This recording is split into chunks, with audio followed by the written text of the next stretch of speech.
So besides eating amazing nutrient-dense food,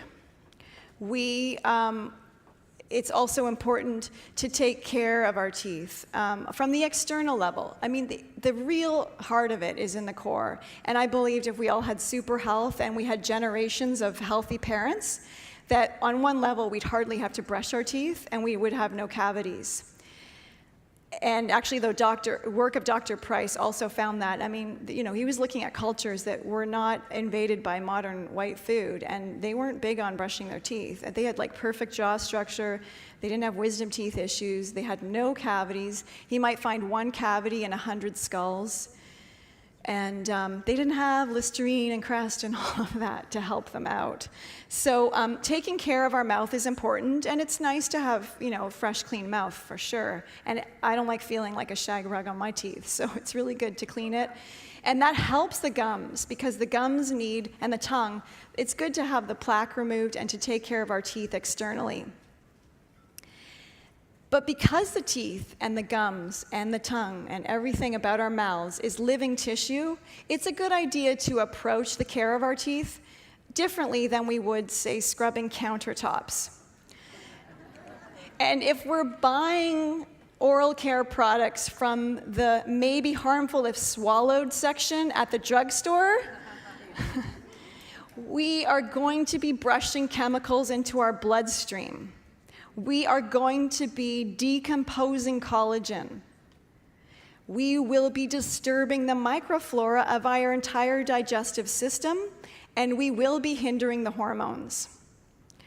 So we have lots of alternatives, and we can really take care of our mouths and take care of our molars with the molecular matter of phytonutrients, and we can brush with botanicals.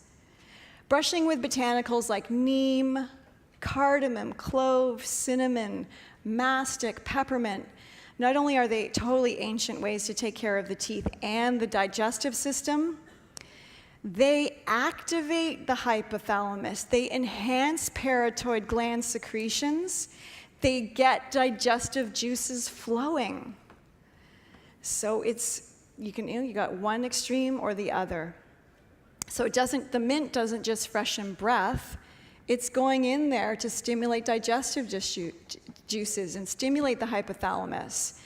These minute molecules of essential oils are also antifungal, antiviral, and antibacterial. And their lipid nature is able to penetrate the oral mucosa, penetrate the tongue, and go in and communicate and stimulate the lymphatic vessels and the capillaries, which is way better than Crest with its sodium lauryl sulfate that causes receding gums and bleeding gums.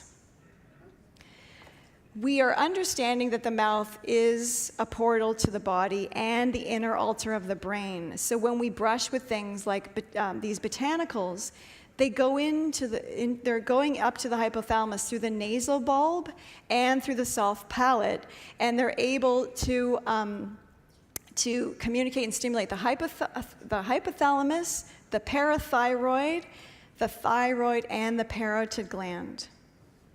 The skin inside our mouths is also very, very, very thin. It's 1 cell thick. It's called the epithelium, and it has an absorption capacity of 90%. So anything that's going in the mouth is drawn into the skin and into the bloodstream by 90%. So you want to pass on the mouthwashes that are known to cause 36,000 cases of oral cancer a year. Amazing that they're all sitting on the shelf ready to buy. I just find that mind-blowing. And so it's thin, but if you get bleeding gums, or if you're flossing and bleeding begins, then it's even faster, and you're sending those toxins directly into the bloodstream right away. So the other great thing about botanicals is they can heal and seal the gums and the mouth tissue fast. Things like rosado, sea buckthorn, frankincense, and mastic and neem, they heal the skin really fast. Many people will have bleeding gums when they floss, and if they use the botanicals, put it along a floss and then floss, they will stop that bleeding gum within 24 hours because they've sent all those nutrients there to heal the skin. Because not only the skin inside the mouth can break really fast, but it can also heal really fast. So that's important to know. Next, I have some more amazing tooth tips for you that you can take home and really put to some practical use.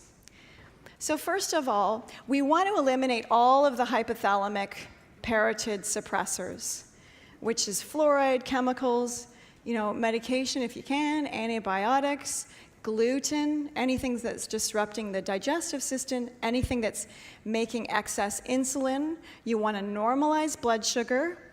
And also, it's important to soak grains and nuts because they have a lot of phytic acid, and phytic acid is an anti-nutrient, and phytic acid inhibits the absorption of phosphorus.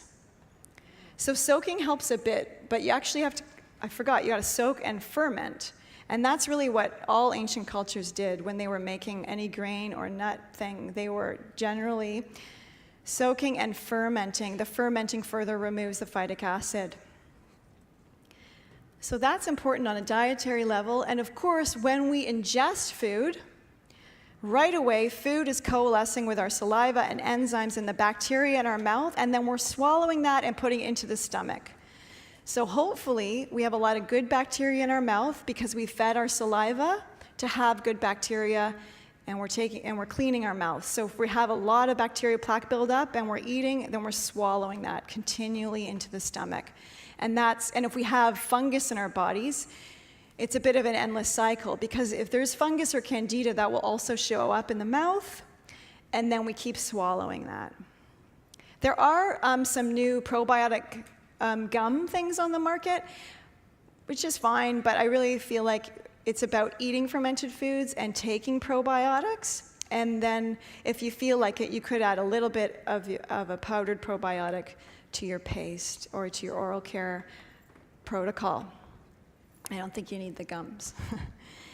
And the other thing is amino acids. If we don't get enough amino acids, then we don't have enough to build collagen, because making collagen is pretty complex for the body to do, so we need extra amino acids so that the body has amino acids left over to make the collagen. We want to eat things mineral rich. If we don't get enough minerals in our diet, again, the minerals will be taken from the teeth to go to more important organs. So that's also very important. We talked a little bit about the fat-soluble vitamins, and those three have such a synergy for working together and for creating dentin. The vitamin K2 kind of makes the A and D come alive. And the K2 activates the osteocalcin to then bring that calcium and phosphorus into the bones. And once that's been activated, the fat-soluble vitamins help the dentine to lay down a nice glassy finish where there was once a cavity. So those are very key for keeping the teeth strong or reversing cavities. What also is cool is gargling and swishing with things that are mineral rich. So salt, baking soda is alkalinizing. You can totally make your own mouthwash, add some essential oils, swish it very vigorously, spit it out. You can make packs. We're passing around an ozonated healthy gum drops. You can put that into the back of your molars. What that's also great for is you can mix in mycelium mushroom, and you can lay that on your gums overnight for helping to make the gums strong and bring the pockets back. We also have an ozonated one. You can put clay and ozone on your teeth and leave that on overnight. Clay is excellent for oral care.